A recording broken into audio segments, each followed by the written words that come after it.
Viewers, অন্য এটি ভিডিঅ'লৈ আপোনালোকক স্বাগতম জনাইছোঁ। আশা কৰিছোঁ আপোনালোক ভালে আছে। তো ব'লক গাইজ ভিডিঅ'টো আৰম্ভ কৰোঁ।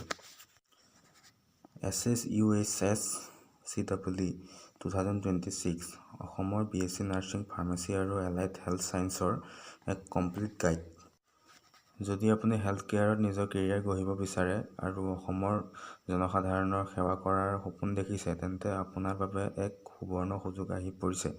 Srimanta Sankardev university of health science SSUHS আনুষ্ঠানিকভাৱে কমন এণ্ট্ৰেন্স এক্সামিনেশ্যন CEE 2026ৰ জাননী প্ৰকাশ কৰিছে।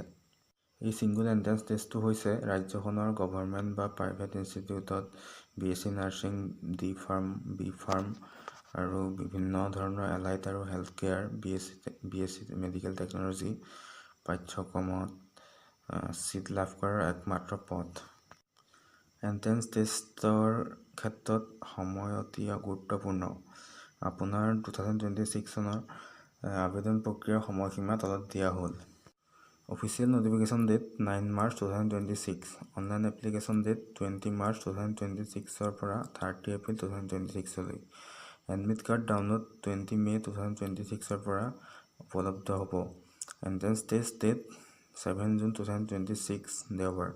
এক্সাম টাইম ৰাতিপুৱা 10 বজাৰ পৰা দুপৰীয়া 12 বজালৈ। এলিজিবিলিটি ক্ৰাইটেৰিয়া: আপুনি আবেদন কৰিব পাৰিবনে? SSUHSৰ প্ৰতিটো পাঠ্যক্ৰমৰ বাবে নিৰ্দিষ্ট ৰিকুৱাৰমেণ্ট নিৰ্ধাৰণ কৰি দিছে। আবেদন কৰাৰ আগতে আপুনি সময়সীমা পূৰণ কৰিছেনে নাই পৰীক্ষা কৰি লওক। 1. BSc nursing. নেশ্যনেলিটি: ভাৰতীয় নাগৰিক হ'ব লাগিব। ৰেচিডেন্সি: চৰকাৰী প্ৰতিষ্ঠানত নামভৰ্তিৰ বাবে অসমৰ স্থায়ী বাসিন্দা প্ৰমাণপত্ৰ PRC থাকিব লাগিব। জেণ্ডাৰ নোট: চৰকাৰী প্ৰতিষ্ঠানত কেৱল মহিলা প্ৰাৰ্থীহে BSc নাৰ্ছিং পাঠ্যক্ৰমৰ বাবে যোগ্য।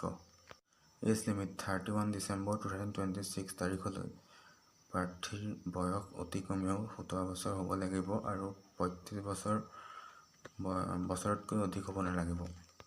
Education qualification: physics, chemistry, biology আৰু ইংলিছত 10+2 ছায়েন্স ষ্ট্ৰীমত উত্তীৰ্ণ হ'ব লাগিব।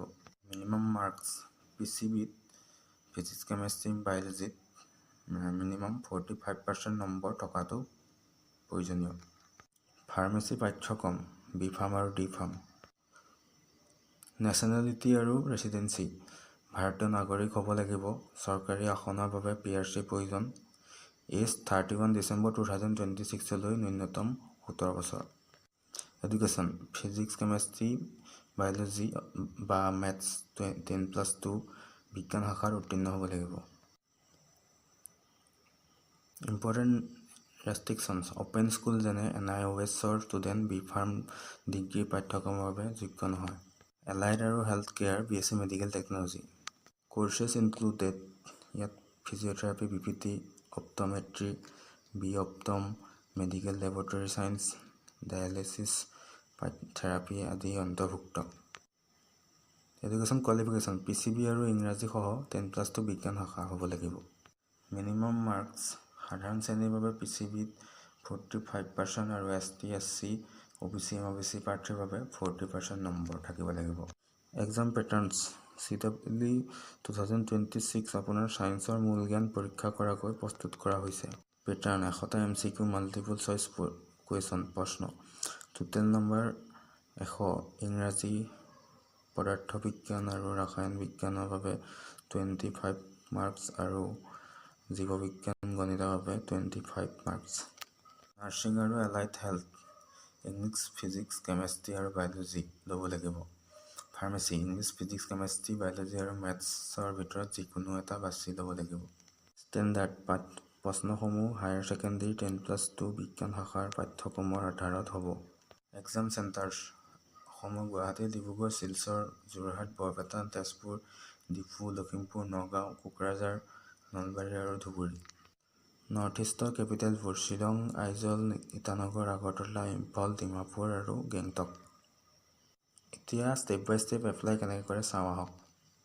পৰ্টেল ভিজিট কৰক। আবেদনৰ টাইমত www.ssuhs.ac.in ত যাওক। ইনষ্ট্ৰাকশ্যন পঢ়ক। ফৰ্ম পূৰণ কৰাৰ আগতে অনলাইন ইনষ্ট্ৰাকশ্যন ভালদৰে পঢ়ি লওক। ফিজ পে'মেণ্ট কৰক। বিশ্ববিদ্যালয়ৰ পে'মেণ্ট গেটৱেৰ জৰিয়তে অনলাইন যোগে আবেদন মাচুল জমা দিয়ক। টকা 40% প্লাছ বিকলাংগতা থকা PWD প্ৰাৰ্থীৰ বাবে এই মাচুল ৰেহাই দিয়া হৈছে। ডকুমেণ্ট ছেফলি ৰাখক। আপোনাৰ এপ্লিকেশ্যন নম্বৰ আৰু পাছৱৰ্ড সাৱধানে ৰাখক। এইবোৰ অবিহনে আপোনাৰ এডমিট কাৰ্ড ডাউনলোড কৰিব নোৱাৰিব। নো পেপাৰ ৱৰ্কছ। বৰ্তমান বিশ্ববিদ্যালয়লৈ কোনো নথি পত্ৰ পঠোৱাৰ প্ৰয়োজন নাই। সকলো পৰীক্ষণ কাউন্সেলিঙৰ সময়ত হ'ব। হেল্প বা কুৱেৰি থাকিলে যোগাযোগ কৰিব পাৰে। কোনো সোধা পোছাৰ বাবে SSUHS হেল্পলাইনৰ সৈতে যোগাযোগ কৰক। Phone number 08048794953। Email ssuhs.cw2026@gmail.com। Last advice. যিহেতু সকলো বিষয়ৰ মুঠ নম্বৰৰ ওপৰত ভিত্তি কৰি মেৰিট লিষ্ট প্ৰস্তুত কৰা হয়, সেয়েহে ইংলিছক অৱহেলা নকৰিব। যদি দুজন প্ৰাৰ্থীৰ মুঠ নম্বৰ একে হয়, তেন্তে জীৱবিজ্ঞানৰ বা ফাৰ্মাচীৰ বাবে গণিতৰ নম্বৰটোহে প্ৰথম টাইব্ৰেকাৰ হিচাপে গণ্য কৰা হ'ব। আপোনাৰ প্ৰস্তুতিৰ বাবে শুভেচ্ছা জনালোঁ। আশা কৰিলোঁ সকলোৱে ভিডিঅ'টো চাই ভাল পালে। ভাল লাগিলে ভিডিঅ'টো লাইক, কমেণ্ট, শ্বেয়াৰ কৰি দিব আৰু ছাবস্ক্ৰাইব নাই কৰা যদি চেনেলটো ছাবস্ক্ৰাইব কৰি দিব। এনেকুৱা ধৰণৰ জব ৰিলেটেড ইনফৰমেশ্যন আপডেটবোৰ পাই থাকিবলৈ। তেন্তে আজিৰ কাৰণে ইমানেই। অন্য এটি ভিডিঅ'ত লগ পোৱাৰ আশাৰে বিদায় লৈছোঁ। ধন্যবাদ। জয় অসম।